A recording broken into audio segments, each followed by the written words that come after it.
Alrighty, in this installment, we are here to talk about layers. And look at what we have right here. We have a picture of a bunch of layers. We're not going to get nearly this detailed on this discussion, but I just wanted to start with that because that's the baseline for what it is that we're talking about today. So everybody recognizes this. This is the forecasting worksheet, and we are going to scroll down to the 72-hour snowpack history. And I'm going to zoom in on this because this is where we go to talk about layers. And this was a result of a meeting we had last year where we were talking about, okay, how do we deal with 18 storm snow based grapple layers and make sure we're all talking the same language. In addition, there was a discussion last year about how important it is that we talk in centimeters. And that was, that's an ongoing debate. But at any rate, welcome to the 72-hour snowpack history. And just to point out right here, these are centimeters. And the reason we chose to do this is because all of snow pits are measured in centimeters because that's what the gradation is on probes. Now, without even talking about it, what is this that we're looking at here?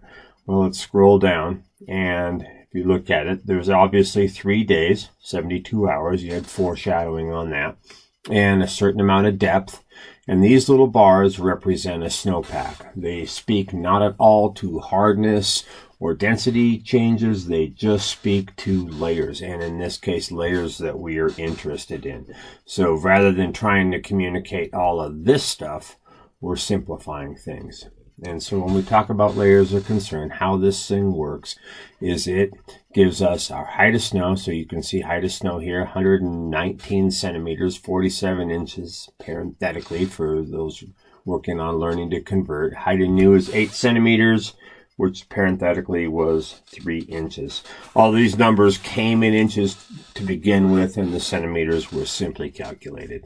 Anyhow, the reason for doing this is to just give a picture of where roughly in a generic snowpack our layers of concern are found. And so you'll look in here at 110 centimeters pre-November facets. I'll get into that a little bit more in a moment. But basically what this is doing is we're taking a generic rendezvous study plots deep snowpack and saying, what if the whole range looked like this?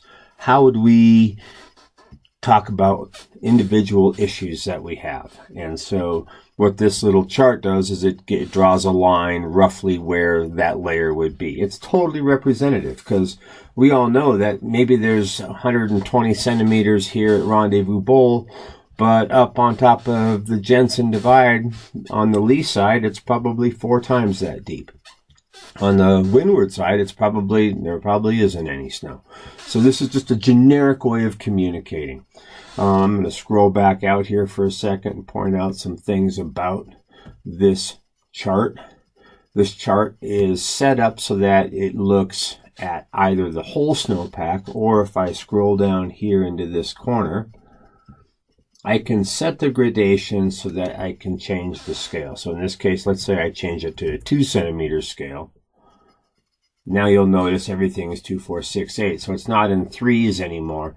And I expanded well off the height of the chart. The reason for that is to provide you with the ability to communicate a certain resolution that you would like. I can also come down here and change the base value. So I could say, let's start at 35 centimeters. And then you'll notice this white bar lights up, which indicates that there's more snow below where this line is. But now the resolution on everything is still 2 centimeters, but my scale goes to 145 from 35, and stepping back, that lets me take a look at the snowpack in a little bit more detail, zooming in up close. Let's see, scrolling in on here, some things you need to see. The settlement line, this is where the snowpack would have been, except it settled 5 centimeters, so this is where the height of snow actually is. This little red bar is meant to continue all the way down as it does in this photo, but obviously that's not happening. And that's just a formatting thing. We'll see if this thing gains traction, and we can work out little details like that down the road. You'll also notice a height of new only in centimeters in this case. If you look down here in this top line, you can get the inch conversion, and that shows up as green. So heights of new come in green. Oh, scrolling back down, let's clean this thing up again. Let's move this back to 0, and let's move my increment back to 3, just so the whole chart fits on 1. Zooming back out so you can get a sense of what that looks like. Let's scroll over here and take a look at how this table is run. So basically, if you look in here, you get a certain amount of detail about the layer right here. But if I follow this index number up, so number 100, and I follow it across, I see that we started talking about it on the 10th of November. All these are fake, by the way.